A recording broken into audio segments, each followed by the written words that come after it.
I'm Kelly Siegel, and this is Harder Than Life, a podcast about self-love, self-awareness, business, and health. We tell outrageous stories and boil everything down to simple, practical advice you can start using today.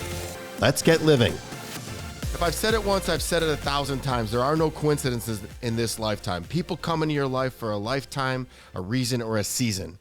I know today's guest, Chris Lambert, is in mind for a lifetime. We were social media friends, and that didn't get us talking, so God put us together at the Children's Foundation Kentucky Derby party, and we instantly connected. If you're watching this on YouTube, you can see how handsome he is, but he is even more precious on the inside. His story is bananas, and today we're going to go deep dive into it and share with you, the Harder Than Life listeners. Grateful to have you on the show, Chris. Sorry for the crazy intro. Well, you're awesome, man. It's a pleasure to be with you, bro. Man, Chris, when I met you, literally, we just went deep, and I want to manifest that today as well. I wish we kind of had that little crosshair where we didn't have you in studio. You are a local Michigan guy, but we're gonna burn this place down today. So, Chris, what's your story, and why does your story matter? All right. I was born and raised in a very small town in northern Indiana. And when I say small town, I mean we didn't have a four-way stoplight until I was in middle school. And when it came to kind of faith and spirituality, what you're going to find is, as you already know, Kelly, is a pretty big thread in my life. My parents would take my sister and I to church maybe once a month because they thought it was the right thing to do. But I can't ever recall them talking about God in the home for whatever reason. I was this really spiritual kid, so much so that in eighth grade, other classmates called me Lambert. That's my last name, Lambert the Jesus freak, because I was the kid who was trying to convert everybody to Christianity. I wasn't very successful at it. But shortly before I turned 16, I hit a growth spurt, and that growth spurt didn't last as long as I'd hope it would either. But I kind of became a little bit of a big fish in a small pond when it came to sports. And my high school actually was a pretty decent size because three different cities all went to the same school. But I started looking around at my buddies who were not following God, and I started to think to myself, wow, they're having a lot more fun in life than me and my dorky little youth group. So I said, goodbye, Jesus. Ran away as fast and as hard as I could. And basically, for 6 years of my life, from the ages of 16 to 22, I did whatever I thought was going to bring me the most joy or satisfaction or happiness. And so for me, that meant a lot of drugs, alcohol, women, parties, all that stuff. And I went to Indiana University, studied business. My plan was to then go to law school and become a real estate developer so that I could make a ton of money, because that's what I thought that I wanted and needed to live the lifestyle that was going to bring me the joy and happiness I was seeking. And while I was at Indiana University, I also joined the largest fraternity on the campus so I could have more of all the stuff that I was looking for. Well, there'd be nights when I'd lay in bed and think to myself, wow, this just isn't doing for me what I thought that it would do for me. So my solution to my perceived problem was just to double down on all the activities I mentioned earlier, right? I mean, go figure. Well, Brilliant. it sounded so much better at the time than when I say it out loud now. But my junior year, I moved to Australia for 6 months to study overseas. And while I was there, I experienced what I would call a radical encounter with God that changed the entire trajectory of my life. So a few things happened in Australia. One, I was traveling around in various countries in, let's see, the Pacific Rim, Southeast Asia, and of course, Australia. And I began to realize the world was a very big place. It does not revolve around me. And at the time, my 22-year-old ego. And that was very eye-opening for me. I also met a couple guys over there who became my closest friends. They happen to be what I would call Jesus followers. I don't call myself a Christian. We can go there if you want to, go there on the show. But they were pretty fun guys. They could go out to a bar, have a few drinks, go home. Meanwhile, I'd stay out doing the things they weren't doing. And they kept trying to convince me to come to their church service. And I was like, no, dude, that's not happening. There's no chance of that. I didn't come to Australia to meet with God. And they wouldn't stop. And they were convincing enough to get me to go. I went to this little Anglican church where the pastor wore skateboarding shoes and skateboarding shorts. I thought that was a little odd. And it was an okay service. I ended up going back a second time and a third time. And the third time that I went, this pastor got on the stage. He told this story that in many ways outlined my life to a T. And as he was wrapping it up, I experienced hearing God speak to me for the first time in my life. And it wasn't an audible voice, but I would say it was more clear than anything I've ever heard another human being say to me. And that was a climatic experience for me that led to some pretty drastic changes coming right out of that. And so, I'll say the biggest change that was very immediate was I stopped using drugs and I stopped getting wasted. I still like to, drink a glass of bourbon and have a cigar and whatnot, but Hell yeah. it wasn't what I stopped doing that really inspired me the most. It was what started happening. And prior to this experience, I loved my parents, my sister, my friends, the girl that I thought I was going to marry at the time. But, frankly, I didn't give a shit about the rest of the world around me. I was paying no attention to other people outside of my little bubble, right? And I wasn't a bully. I wasn't antagonizing people, but I was just not paying any attention. Immediately after this experience, I began to be filled what I would call maybe this radical sense of curiosity, where people that I would meet, I'd want to connect with them, find out who they are, what makes them tick, what's going on in their lives. And I just started to care a lot more about people. So I moved back to Indiana University for my senior year of school. Before I left IU, there wasn't a single Jesus follower or Christian in this entire fraternity of 180 guys. Before I got back, and this had nothing to do with me, my three best friends in the frat had also had these radical encounters with God, plus my drug dealer. When I got back, we got this Bible study going. We started leading all these dudes in the fraternity to Jesus. And after about a month, we had 12 to 15 guys coming every week. One week, we had over 35 guys. And I started thinking about my future, and I realized I don't want to go to law school and become a real estate developer. That's just about me trying to make a bunch of money and prove myself to myself and to others. I just want to help people connect with God. And so I felt like God was calling me to be a pastor. I canceled law school, moved out to California to study at this seminary out there in LA, met the woman who became my wife. We eventually felt called to come to Detroit and start a church. Before that, we moved to Africa for 9 months. I lived in a mud hut most of that time in a country called Liberia. Came back, started a church just outside the city of Detroit in 2007. And then God gave me this vision to start a nonprofit called Life Remodeled in 2010. And I thought I was just going to keep planting churches and get this nonprofit up and running, hand it off to somebody. But it ended up turning into a very clear calling that was really the most significant reason I believe that I was here on this earth to do this work. And before I tell you what the organization does, it's called Life Remodeled.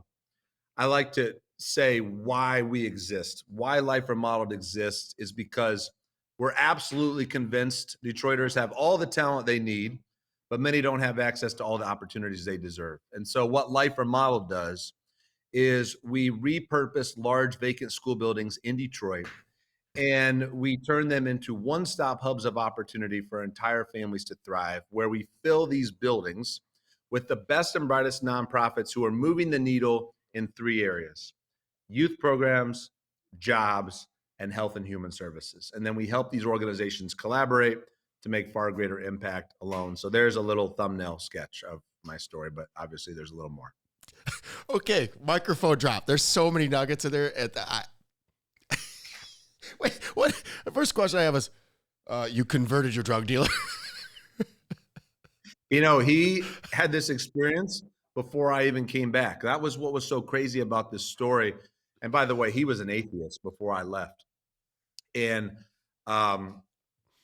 I remember one night when we were both using substances, and I actually tried to talk to him about God for a minute, and he stiff-armed me and he put me down pretty hard.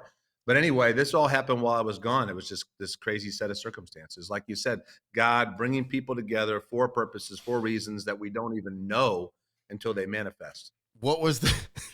I'm sorry, I'm laughing because my producer's laughing. He's got me dying. What drugs were you taking that night? that night that I ended up becoming a Jesus No, follower, that you or were I was trying to with talk to, your drug dealer about. I don't know why it's so the funny, hard. because the other way happens all the time. We convert people to drugs all the time, but then you convert your drug dealer. Do you remember?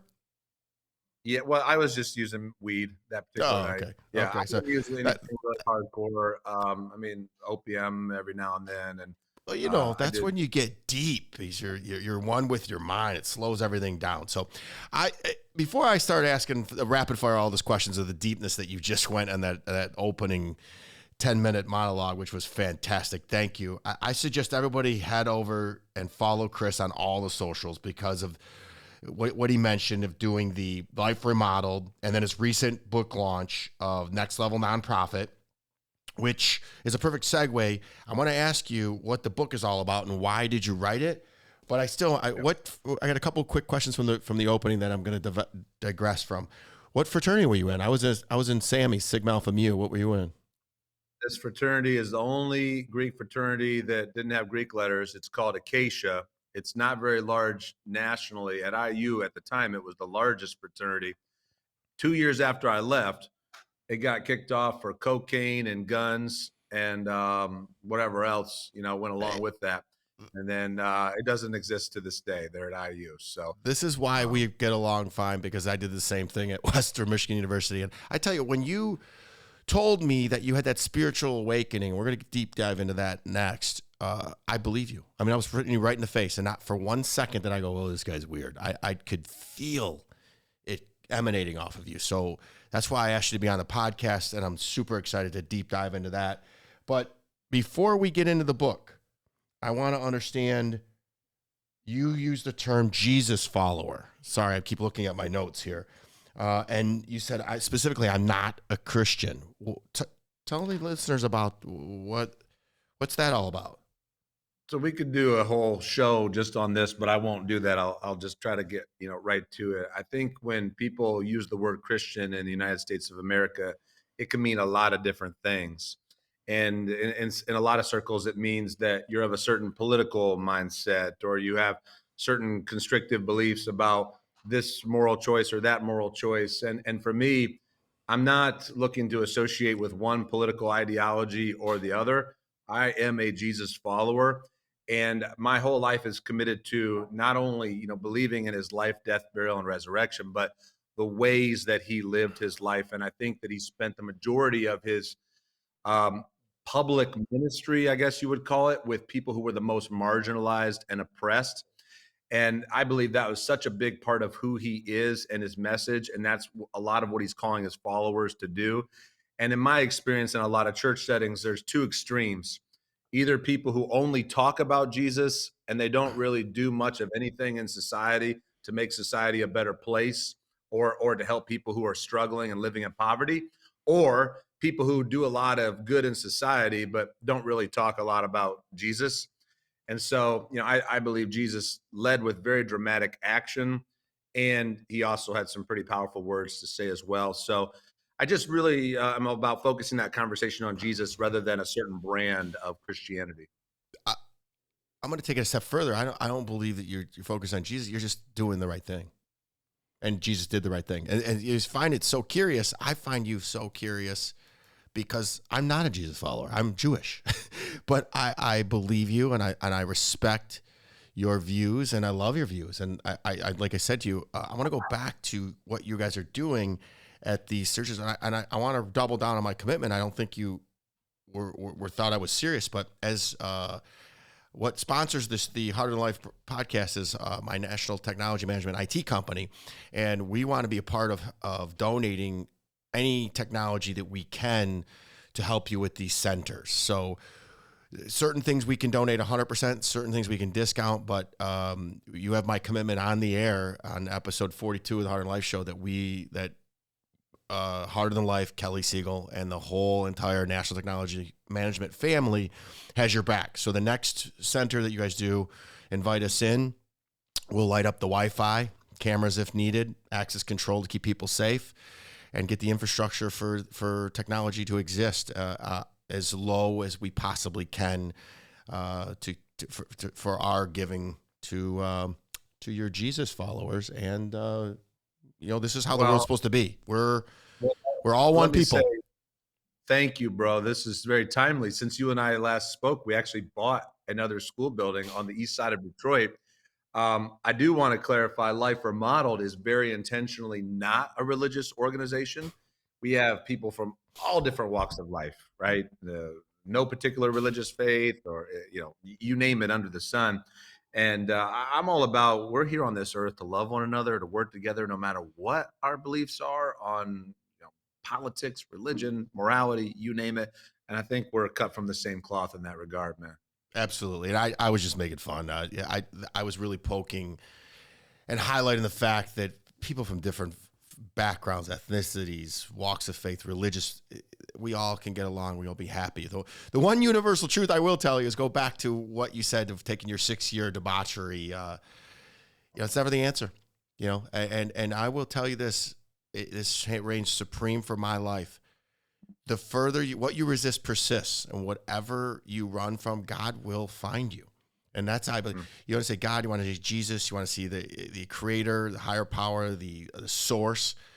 Ultimately, if you continue down the path of debauchery, you'll pay with your life. And what I say is take a page out of Chris and my book and live your life, man. We only have one life to live. So way to go. Only taking 6 years. And boy, does that reign supreme. Everything you said there hit home for me. You didn't give a shit about, I didn't give a shit about anything but the next party. So if you're listening to this and you're maybe in the thralls of that, man, look no further than your higher power, whatever that may be, as you heard from Chris and me. Let's jump into this, into the book, my friend. When we met, you were just about to launch it, Next Level Profit. What's the book all about, and why'd you write it? So Next Level Nonprofit, I like to start with the why of why I wrote it. I am absolutely convinced that the people that nonprofit organizations serve deserve the highest level of excellence we can possibly give them. And that's what this book does. It's a step-by-step guide for operational excellence. And some of the other reasons I wrote it are because I told you about Life Remodeled and how our organization, where our organization is at today. And we've grown very, very quickly. And over the years, people have asked me 2 questions more times than I can count. Number one, how in the world did Life Remodeled grow so fast and increase so much impact so quickly? And the second question is, how did you build such a dynamic team? And this book answers those questions. This book uses Life Remodeled and our failures and our successes as examples and a footprint. But there's very concrete tools in here so that organizations anywhere in the country can take this book immediately and start implementing these principles to obtain the ability to build a dream team and increase lasting impact. And so there's 4. Yeah, go ahead. I just want to jump in because you're being so humble. The other reason I resonate to you is if you read the Harder Than Life book, we run EOS, so Entrepreneurial Operating System. So what you are, and correct me if I'm wrong, but what you are providing is the blueprint for a nonprofit. So the blueprint for EOS provides is for profit companies. If you follow it, you will increase profit.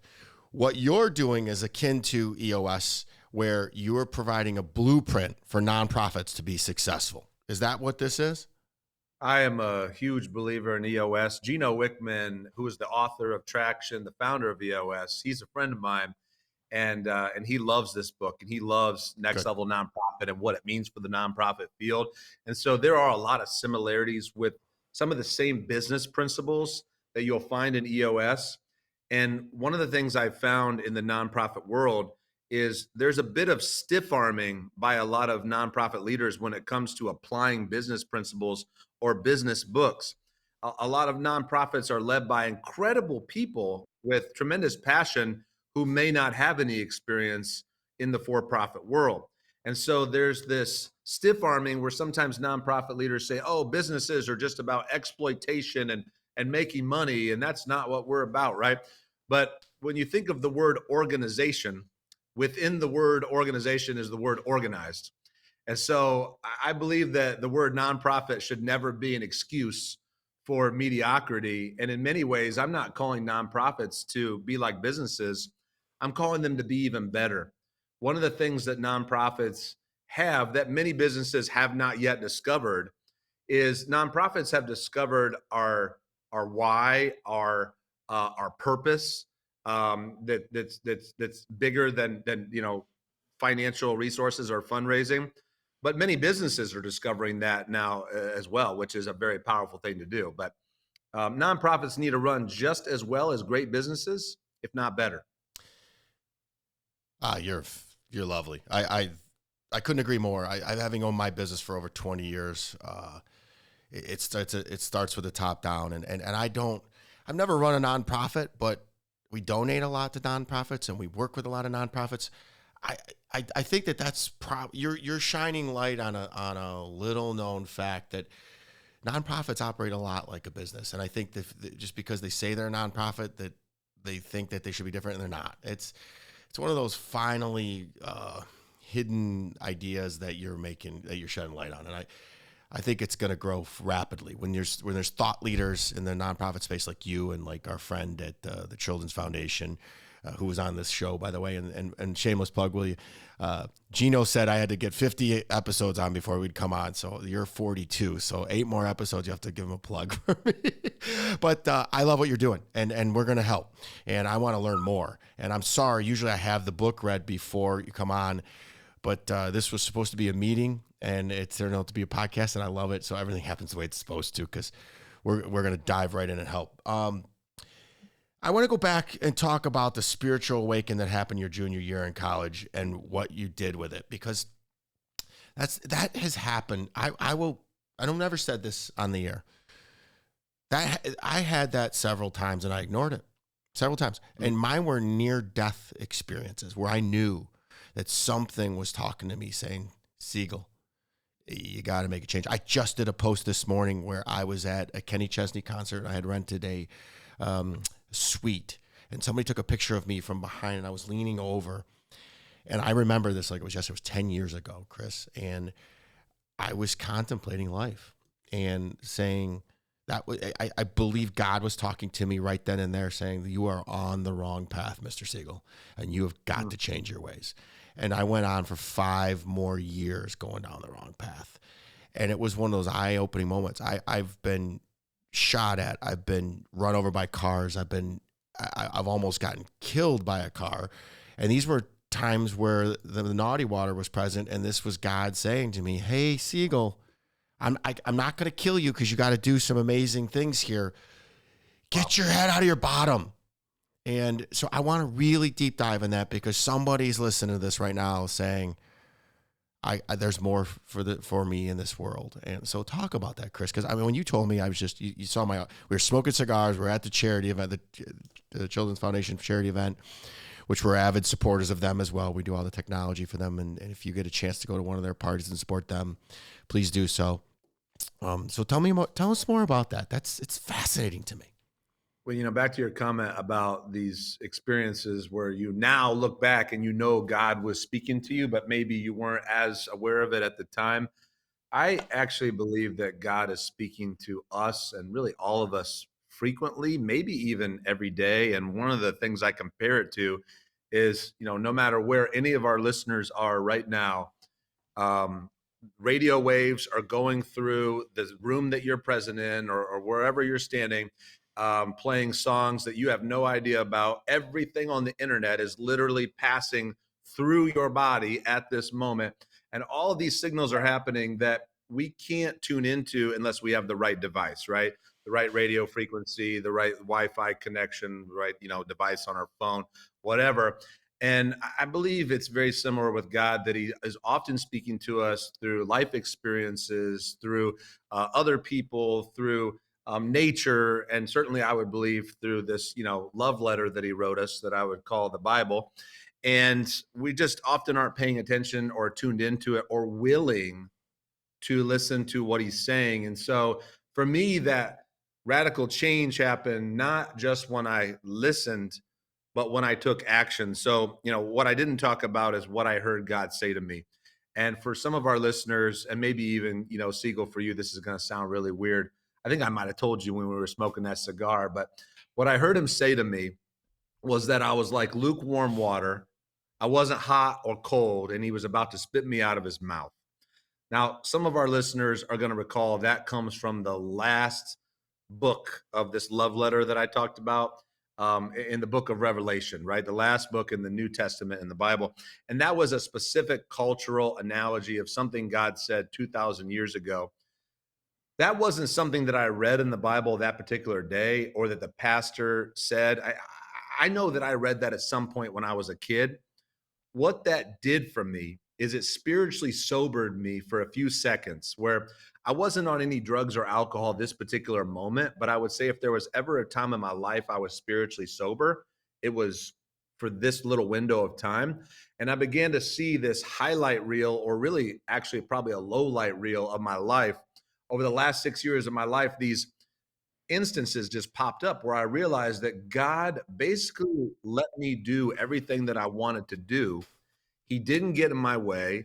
He didn't mess up my plans, right? So, you know, I dealt drugs for a very short period of time. I wasn't really a drug dealer because I did wake up and realize that wasn't going to be a very wise path for me. But I didn't go to jail then, and I didn't go to jail, for being publicly intoxicated or driving around with various drugs in my vehicle or whatnot. Um, and sometimes God does allow that path for people, but he didn't send me down that path.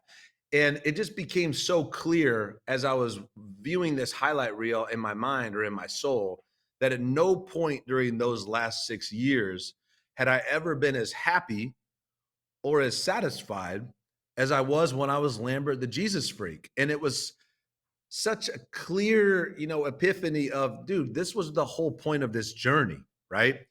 And like I said earlier, at the time, this journey sounded a lot more intelligent than when I play it back. But I think in many ways, bro, all of us are children all of our lives. I mean, I don't know how old you are, Siegel. I'm 43. I'm still a kid, right?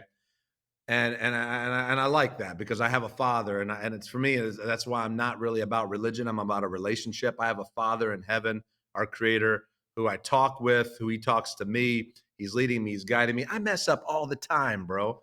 I get in the way of hearing His voice every day. I'm on. I said to you, I think when we talked, I'm on a journey, but you like the word quest even better. I Crusade. think is what. Crusade. Yeah. I say I'm going to stay away from that word because the whole, Christian crusade that's one of the reasons I don't call myself a Christian, right? The years of the crusades, hundreds of years ago, which were just an atrocity. But look, the word is still a good word. But I'm on a quest, right? And it's lifelong. I got to tell you, you're boiling hot water and the lid is fluttering and it's going to blow off. So there's that. And I love you. I'm so grateful that I met you. What you just I don't know. This is kind of dangerous putting us both on air. Maybe that's why God didn't have me in the same room with you. The building be on fire. Oh, I'm going to come because now you have to call me because I got to go tour this building you bought, and we're going to see what we can do to do it. So I got to get started on that. I want to run back what you just said. This is completely off script, but when it was when you had your spiritual awakening and you were playing the low lives, and then God let you do what you wanted, but He was right there the whole time, because every time that my bad things happen where I could have been dead or injured and I wasn't. So I would go back to the post that I put in this morning where I was looking out over the crowd, and that's what I was going through. I'd just come out of another toxic relationship that had everything to do with booze, and I just was going through the low lives, the lowlights of my life. And now, 5 years after my change, I can't think of any low. I get mad at myself when I even get down, because it's like people would trade their problems for mine straight up right now. I don't have problems, but yet the 6 inches between my ears will create it. So I go back to gratitude. I look to God, and I look to today and be present. And it's an everyday battle. So from the TEDx stage to coveted lists like Crane's 40 Under 40, Building Design Plus, Construction 40 Under 40, and Smart Business Dealmaker of the Year, Chris's reputation precedes him, but it's his journey ahead and the people he's asked to help lead the way that excites him most. What's next after you finish flying 3 times around the world, Chris? So Life Remodeled is going to keep expanding in Detroit when it comes to repurposing these large vacant school buildings. The one we've just acquired is the old Dominican Catholic Girls High School on 94 and Whittier. I don't know if that school rings a bell, It does. Well, but that's a interesting neighborhood. very interesting. That's has some pretty significant gaps when it comes to opportunities. And so the work that we're going to do there, it's going to be transformative with a capital T. And then we're going to expand this work to other cities around the country. When it comes to this book, Next Level Nonprofit, I get so excited about it personally because the work I'm doing in Life Remodeled here in Detroit is significant, but this book is exponential because every organization around the country and maybe even around the world, it actually made it to Kenya last month. And it was in the Virgin Islands a week ago before that. Every organization that implements this model is going to serve not only more people, but they're going to serve them more effectively. And so I won't even know the full impact of this book, This Side of Eternity, but I know that I'm going to do everything I can to help get it in the hands of as many people as possible. And so anyone listening today who's leading a nonprofit or thinking about starting a nonprofit, this book is obviously for you, but also anyone who's listening today who sits on a board as a nonprofit leader, or maybe you just donate money to a cause that you're really passionate about and you believe that that organization could serve more people and serve them more effectively, which by the way is true of every nonprofit on the planet. This system is absolutely game changing. Life Remodeled wouldn't be anywhere near where we are today in impact if it wasn't for implementing these tools. And so I'm going to double down. I'm going to triple down on Next Level Nonprofit. And, you know, Siegel, you put me on the show to talk about it. It means a lot because I know there are listeners right now who are considering checking out this book on Amazon that otherwise wouldn't have. I was just going to ask you, we're 32 minutes into this. I'm like, where can we get the book? So I'll make sure that we put a link to the book in the show notes, guys. So please order it. Even if you're just, it's for a good cause. So do you have, because I'll probably see you in the next day or two. Do you have copies with you? I do. All right. Yeah. I want to grab one. I'll buy it, but I want to get it in my hands. I'm going to be in LA and I want to read it. So this is a very interesting segue. Some think we're in a recession, but what emerging trends are you seeing in the nonprofit space, especially with AI, emerging technologies, and the big companies laying off people? What are you seeing in the next 12 months in your space? Well, you know, you mentioned AI. I'm personally very excited about AI while also being sober about the potential harm and exploitation that can come from AI. And usually the nonprofit sector is about 20 to 30 years behind the for-profit sector. But I'm actually seeing many in the nonprofit sector starting to pay a lot of attention to AI and kind of be on the front end of at least some of the research and playing with some various tools. So that excites me. I think what I've seen come out of the pandemic and become an even more difficult problem than it was before the pandemic is attracting, retaining, and developing top tier talent. And the nonprofit world already struggled with that enough because look, the A players, the rock stars, we call them reindeer. I'll tell you why in a minute. Most of them want to go to the for-profit world and kill it and make a lot of money. And there's nothing wrong with that. I mean, good for those of you who are killing it in the for-profit world. But that means in the nonprofit world, we're counting on Mother Teresa's, and there aren't enough Mother Teresa's in the world. And so for those of us who are leading these initiatives, one of the things you'll see in my book is that who is always more important than how. Getting the right people in the right seats and creating a unified team of one of what we call reindeer is way more important than figuring out how to solve issues. Because if you get the right people in the right seats, they are going to come up with the best hows time in and time out. they are going to ensure that your organization achieves far more than it ever could um, without them, right? And so that's the foundation of our entire model. But recruiting and retaining and developing reindeer is extremely challenging. And I'll tell you why we call them reindeer. So, I'm sure, Siegel, you've heard people talk about when they're looking to invest in a startup company. If they're really impressed, they might call them a unicorn. Or even in scenarios where we're trying to hire someone for a position, sometimes we create these elaborate job descriptions and we say to ourselves, oh, wow, well, we're looking for a unicorn. And when we say that, sometimes in the nonprofit world, we think to ourselves, either one, this person doesn't exist, or two, if they do exist, they're going to be so impressive, they're never going to want to come work for my organization. Well, we all know unicorns don't exist, but I'm going to be honest with you. I didn't believe that reindeer existed. Well, I believed in reindeer up until I was 5 years old, and then I discovered Santa wasn't real. And then at that moment, I stopped believing in reindeer because I thought, they were just associated with Santa and Rudolph and Dixon and Blitzen and blah blah blah.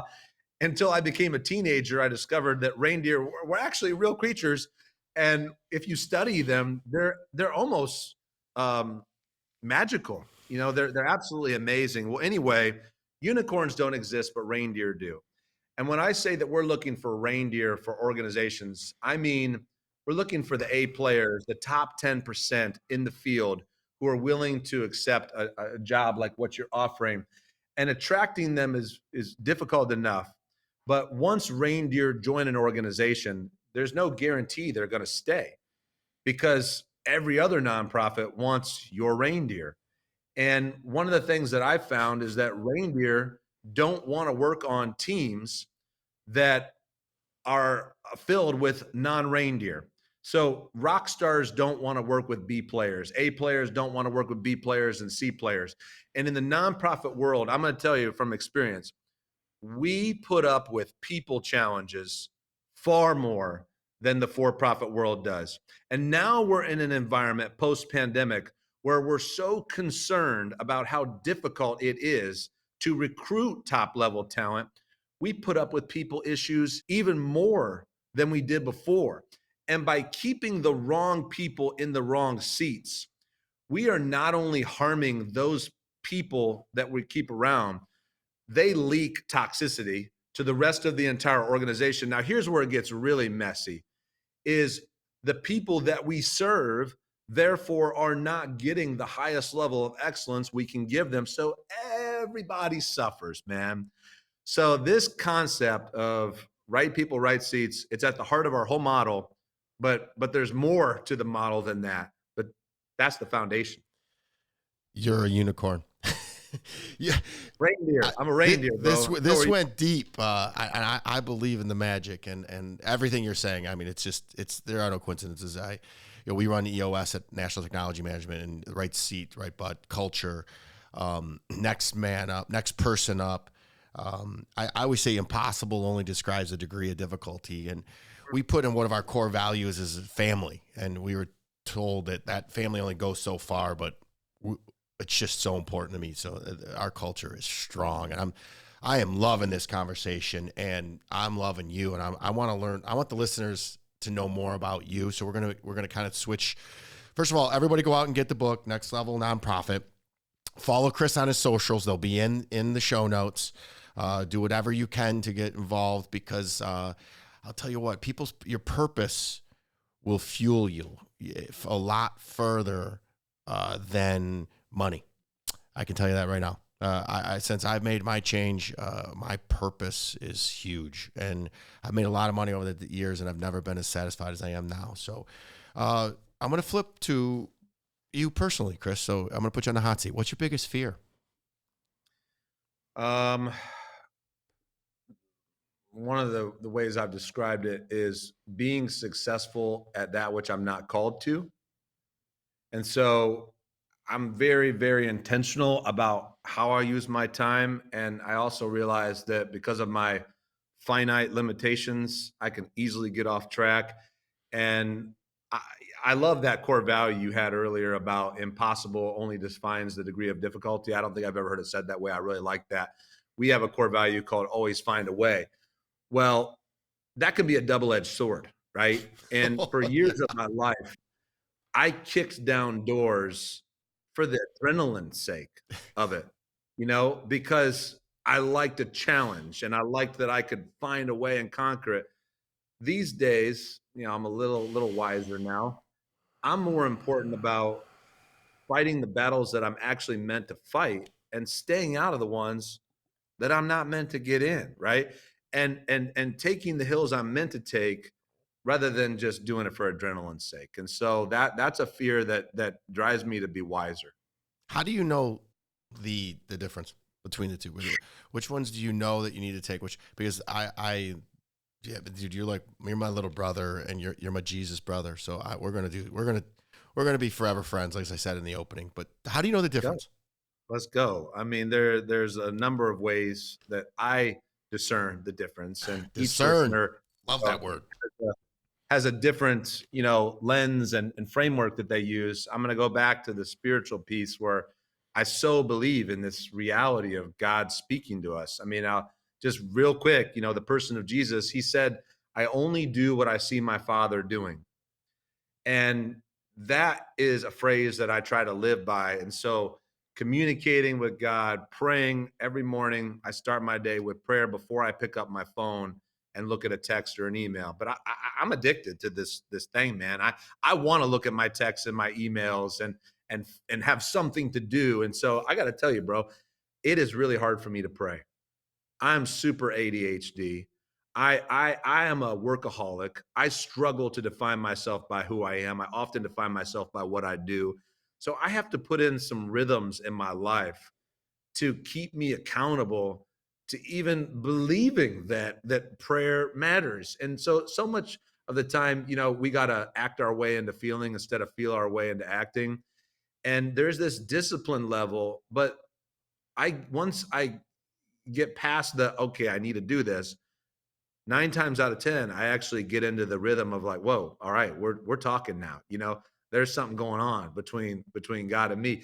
I read that love letter I talked about, that book, the Bible.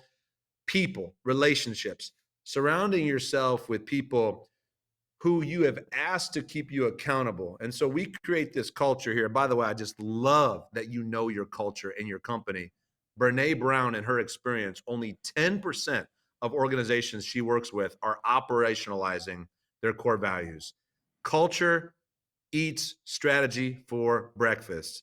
You are crushing it largely because you know your culture, you're creating your culture. A big part of the culture we create around here is being vulnerable, being transparent, being authentic. To set that tone, I have to be the one that demonstrates that. One of our, rules that I talk about in the book is never criticize another team member in public. Always do it in private, constructive criticism, with the exception of the CEO or the COO. So I ask our team members, I want you to call me out in public, not at a fundraiser when I'm on the stage and grab the mic and tell everyone what a terrible speech that was, but if you see me, saying something that makes you feel a certain kind of way, or a microaggression or a macroaggression or whatever, call me out in front of everyone about it, right? One, that sets the tone that I'm serious about this authenticity and vulnerability. Two, it ensures that I'm actually going to have people around me that call me on my shit, right? And that is so important because I got issues, bro. I'm a work in progress. This organization is called Life Remodeled for a reason. All of us are on this quest or on this journey, or as you call crusade, right? If we embrace it. And so getting people around me that can tell me the truth plays a huge role in helping me discern, is this vision truly a healthy vision for this organization? Or is this just me getting bored as an entrepreneur? Because I can get bored, right? And I can want to just do stuff to do stuff because I'm itching, I know I'm preaching to the choir here. Because I got that vibe from you very quickly. Birds of a feather flock together when we were having that cigar. And I love you for that. And I also recognize in you that's not always easy to carry those gifts around that you have. That's a great responsibility. and it takes discipline.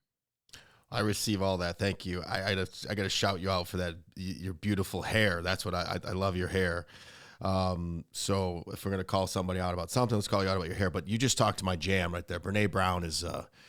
I've read all of her books, and since I've adopted her philosophy and being vulnerable, I mean, we talked about. I just met you, and we talked about. You looked me right in the eye and told me that you talked to God, and you don't know where that's gonna go. I believe you get what you need or get what you want when you're vulnerable. Get what you need is hey, Chris going to be in my life or not? Is this dude Kelly going to be in my life or not? You need people in your life that are there for forever and have your back. Get what you want would have been just, hey, tell me where we stand. So I love the vulnerability. I think vulnerability is cool. Ever since I've adapted it, I've gotten closer to my work family. I've got closer to my clients. I've got closer to people like you that I just met. As a man, we were taught and grown up, at least I was, that's being vulnerable is a weakness. So I assure you, it is not a weakness. I will answer my first Minute too and say, when I look at a guy like you who's just shredded, right? That shirt can't contain your biceps and your shoulders. You are not the profile from an outward perspective of someone who's going to embrace vulnerability. But you and I have discovered, and Brene Brown taught us this, right? Vulnerability, willing to be vulnerable, is actually the greatest strength. Those among us who are truly operating in strength are embracing this posture of vulnerability. Dude, it's so much stronger. It requires so much more bravery than machoism and I'm the man and I'm always right and you guys need me, I don't need you. And I live so much of my life like that, buying into that BS that I was sold, and I sold that BS to others too, right? But I'm done dealing that. So winners do the right thing. Losers do the thing everyone else is doing. So I will tell you, and I've just made this epiphany. So the reason why I am vulnerable isn't because it's cool, isn't because it gets results. It absolutely clears out and allows me to be emotion and release those emotions to allow good things into my life. So it's the being available for good stuff. And the whole point of being vulnerable is releasing and being unavailable for negativity. I don't know if that made any sense, but it just had an epiphany and it freaking made sense to me. So I shared it. That resonates with me 100%. And those other byproducts are true as well. It does work better in leadership. There are benefits to it beyond even your own personal experiences and feelings. But the good thing is doing good does feel good. And I'm so grateful, because if it didn't feel good, then none of us would even want to do good, right? You know what? I didn't talk about that too. I wanted to answer the question. So I know that I'm doing right by the organization and right by God and right by me, right by you, because I feel it in my entire body. I embody it, and it starts in my heart. And if you ever see me walking around, and you'll probably see me when we're walking through the building, I'll just tap my heart, and it's me centering myself, because I get so emotional nowadays because I allow it, and I create space for it. And I do some really cool things. Like next weekend, I'm going to be a chaperone at the Variety charity. I do it every year, where I get to help walk on a fashion show runway with a less fortunate person. And it's overwhelming to me.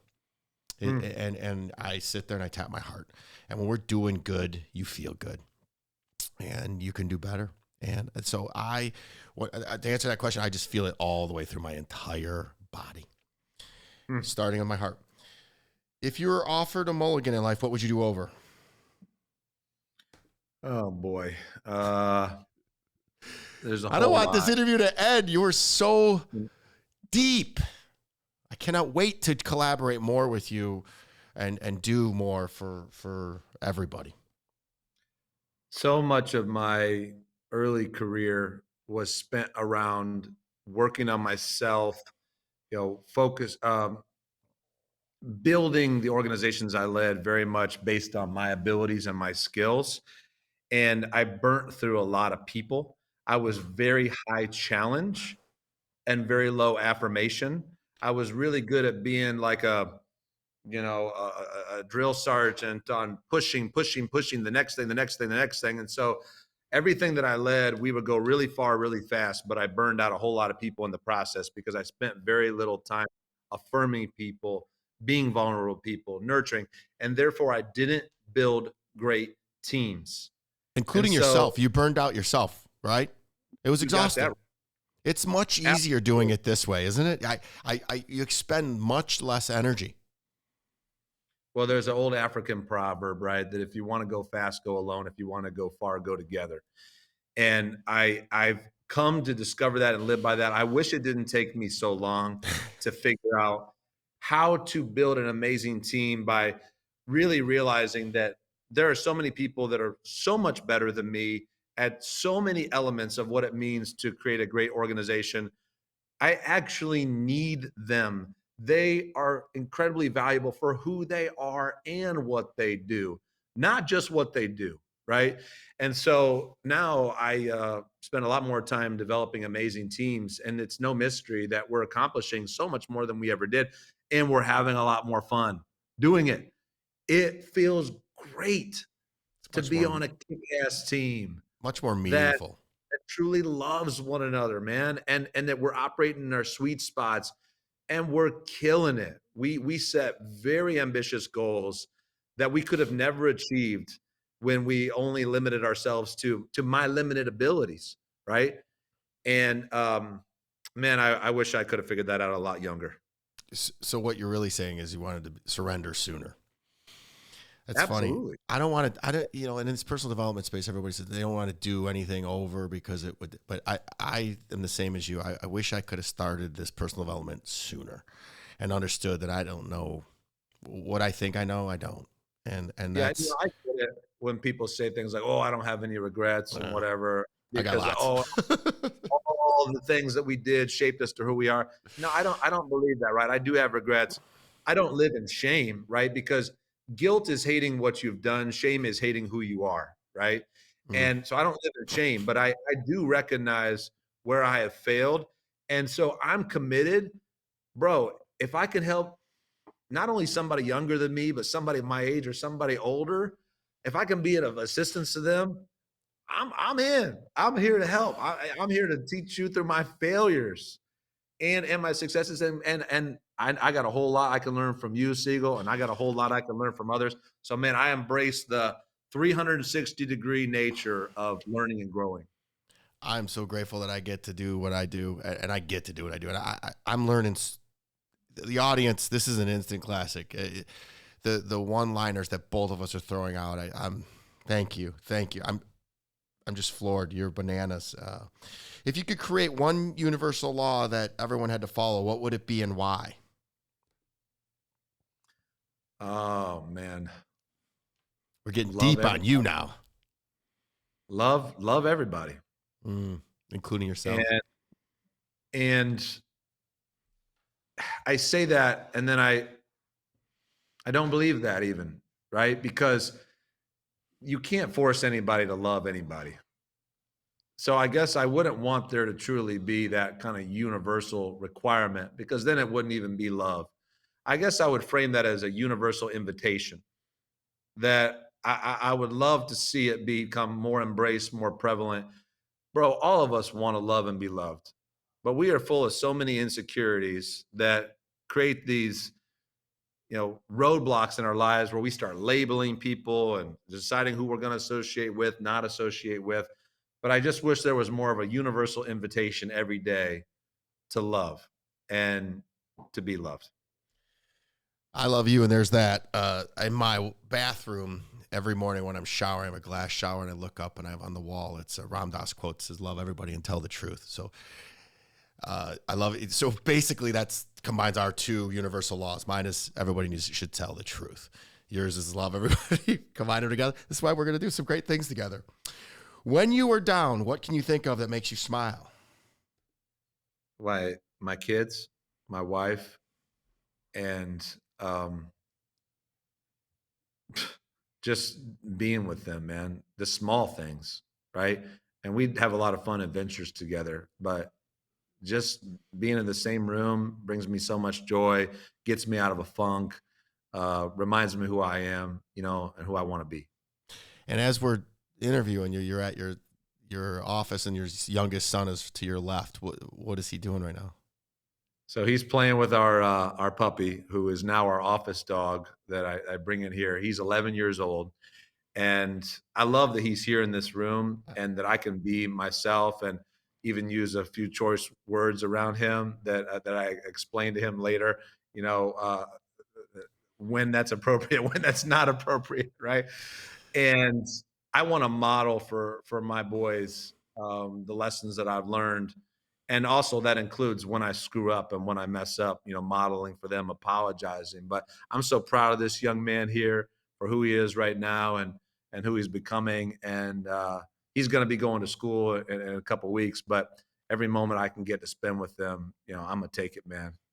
I'm proud of you and what you're paying forward. I mean, most people would have stayed on that 6-year hiatus and justified it, but not you. So you are a strong man. And I want, what's your son's name that's there? Judah. Judo. Listen to this next question, because it's huh? Yeah, it's Judah. Judah. It's listen to this next question, my friend. Define success for me. Do you want to come define it, Judah? Come on over here. Come on over here. This makes up this. This is easily my most favorite part of Heart on Life podcast. 11-year-old young Judah going to tell us what success is, and I love this. Judah, tell us what success is. Well, there's two ways to success. There's one success in your love, when you have a fun job and have fun doing it. And then there's another success with money, where you have a job that's okay, but you get paid a lot. Judah, you're beautiful. So he just said, have fun and make money. Brilliant. Love it. Thank you for joining the Heart of the Life podcast. I love your hair. I think your hair might be cooler than Dad's. Yeah, and that's okay with me, because I want to see these boys go above and beyond their father, and they're on that path. So to put you on the spot too, and this is the next question. I apologize. He's right there. Well, I met you. You were enjoying your one glass of bourbon, and Yep. My big epiphany changed when I decided to say no to it. And we had a long talk about it. So I want to ask you a question. What's your association with alcohol? I personally consume it in a way that I know I can be in control. I have a whole lot of friends that is their poison, and I think the bravest and wisest thing they can do is avoid it completely.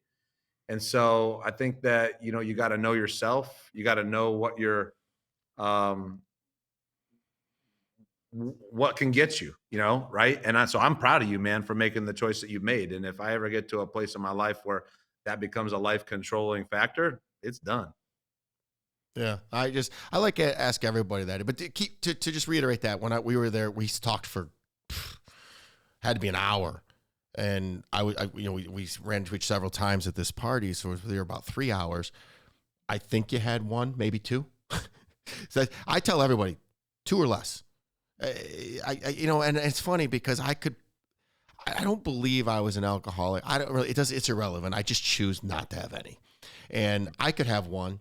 But I vibrated as you felt, a high energy. Like, I don't want to dull that at all. And I feel so good that I don't want to take anything away. I just want to let God do its work and just energize through me so I can do what I do. I'm excited to ask you this question, because I know your response is going to be fire. If you could have dinner with one person who is either passed on or alive, who would it be and why?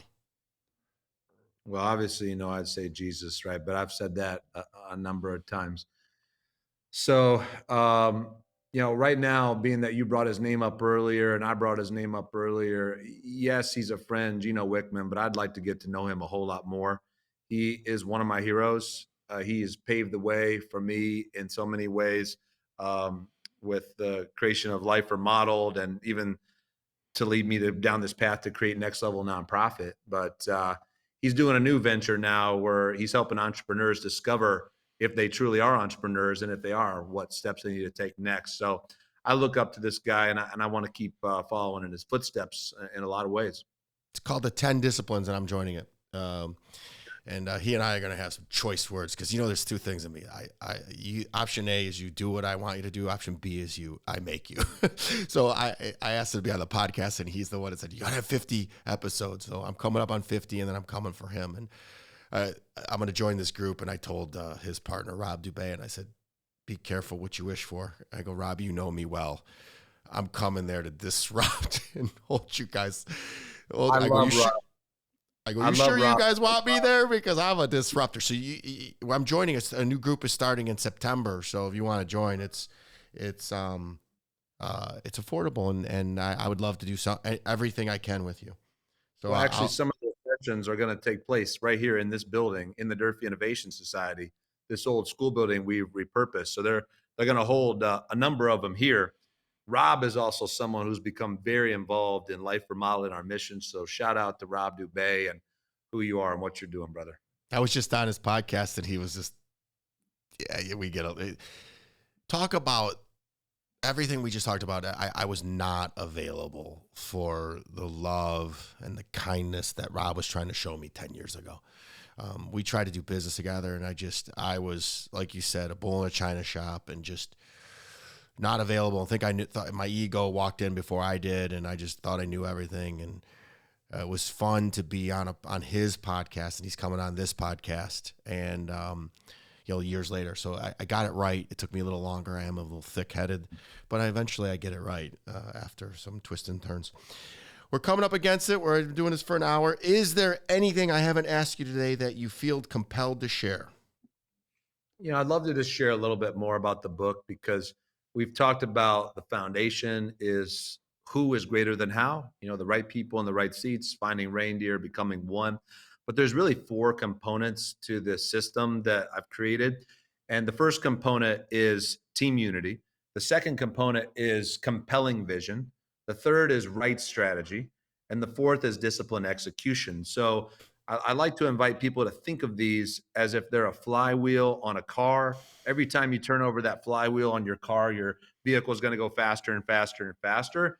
And organizationally speaking, think of those 4 components as a flywheel. And every time you turn over those 4, your organization is going to go to the next level and the next level after that. So when it comes to compelling vision and right strategy, we teach people how to create a 2-page strategic plan, which is also what EOS does. And page 1 of our plan is answering the question, where are we going? Page 2 is how are we going to get there? And it's so critical to distill your strategic plan down to 2 pages so that everyone in the entire organization can truly understand exactly where we're going and exactly how we're going to get there. And then that 4th component brings it all together, right? That's the discipline execution, because no matter how compelling your vision is, or even if you have the right strategy, if we aren't committed to do the right things day in and day out and throughout the entire organization, then obviously we're never going to materialize our hopes and dreams. And so we've created this system that allows for everyone in the organization, no matter how big it is. I mean, you could be leading an organization of thousands of people. One of the organizations I coach is Cleary University. They're $15 million a year in revenue. And this model is bringing tremendous value to this university. And I coach organizations that are as small as only 3 executive team members on their leadership team. And they're seeing radical change and transformation. And so this model works in organizations of all sizes because it gets everyone to a place where they know exactly where they're going, how their quarterly priorities translate into the strategic plan. And then again, you get intentional about this culture, and you commit that you're only going to hire people who are culturally aligned with your organization and have the capacity alignment as well. And so, again, I appreciate everything you've done to inspire people to check out the book. It's about to be on Audible. Probably by the end of September, it'll be released. Audible takes a little bit longer. It's already on Google, Spotify, and a number of other audiobook retailers, but it's on paperback and Kindle right now as we speak on Amazon. Did you do the reading?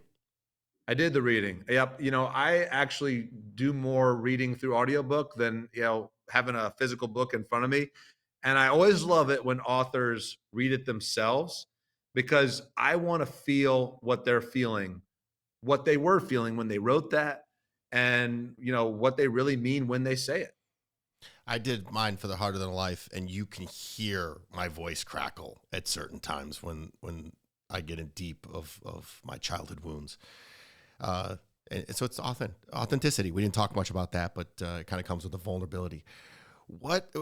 So you said something, we haven't even spoke about this, and I want to raise awareness of this. You do coaching. How can somebody reach out to you for coaching, and what does something like that cost, and how does that work out? So we talked about the book. Of course, the book, You can go get the book. And I read the book Traction, and it wasn't until I hired a coach to come in quarterly and make us follow the rules to a T. We doubled our revenue since we've put in EOS, and it is more profitable revenue. So you can read the book all you want, but reach out to Chris and hire Chris, no matter what the price. I can tell you right now, I've made one deal. I sold one deal after we implemented EOS, and it paid for the whole year of what the coaching cost me. So I highly invest in coaching. So how did somebody hire you as a coach? So our website is nlncoaching.org. NLN stands for Next Level Nonprofit. In the for-profit world, the average cost for the services we're providing is $50,000 plus per year. We're doing it for only $15,000, and we only work with nonprofits. We're probably going to raise that to $20,000 next year. And the reason we're making it so affordable is because it's got to be accessible, right? Nonprofit leaders, they're just not going to fork out the dollars that are common in the for-profit world for these types of services, because a lot of funders don't want to pay for what they would call overhead, right? And so we make an offer you can't refuse, because we are so committed to this model. We're not making profit off of this, but we make it work, and it's game changing. And so what we do, we have 3 coaches besides me right now who are even better than me. I'm great at what I'm great at, but these coaches are even more skilled coaches than I am. And it's 7 full day sessions throughout 1 year with your executive leadership team. So this is only for executive leadership teams. We teach you how to implement the system, get you set on the rhythms, and we help you then roll it out or implement it throughout the entire organization. I can tell you from experience, 20 plus years of being in technology, that if you are a nonprofit, we could come in as National Technology Management and audit, and I can save you $15,000 to pay for Chris. Guaranteed. And it's usually just by streamlining processes. And we're so efficient, and we're huge in cybersecurity. So, use the 2, shameless plug, but I've just been doing this for a long time, and I want to see everybody do it. I'm going to end it with one thing, because I think this is why we resonate. So I'm going to tell you NTM's core values, because it's almost they're metaphors for what your coaching program is: tenacious, continuous improvement, honesty, integrity, family, and results delivered. You got to deliver results in this world, and that's what you kept bringing it up. It's all about results. So those are powerful. The only thing they let me do at NTM, that and make relationships, because I'm great at that. So I really enjoyed this. This is going to be a classic. It's not going to air for a minute, and I apologize. We may move some around. I love you, but I meant what I said. I get back in town Monday night late. Let's schedule a walk through the new building, and I'll help you in any way, shape, or form. So with that, I'm going to say, please rate and share this podcast. So I do my best to comment, to respond to all the comments on all social platforms. So if you want to see more of something or less of something, leave a comment. Each and every episode is sponsored by the aforementioned National Technology Management, the easiest and best IT company to do business with. delivering peace of mind with technology every day. Visit trustntm.com for more info, and until next week, be harder than life. Thank you for listening. Please rate and subscribe to Harder Than Life, and let's take this to the next level. Get connected at the links below.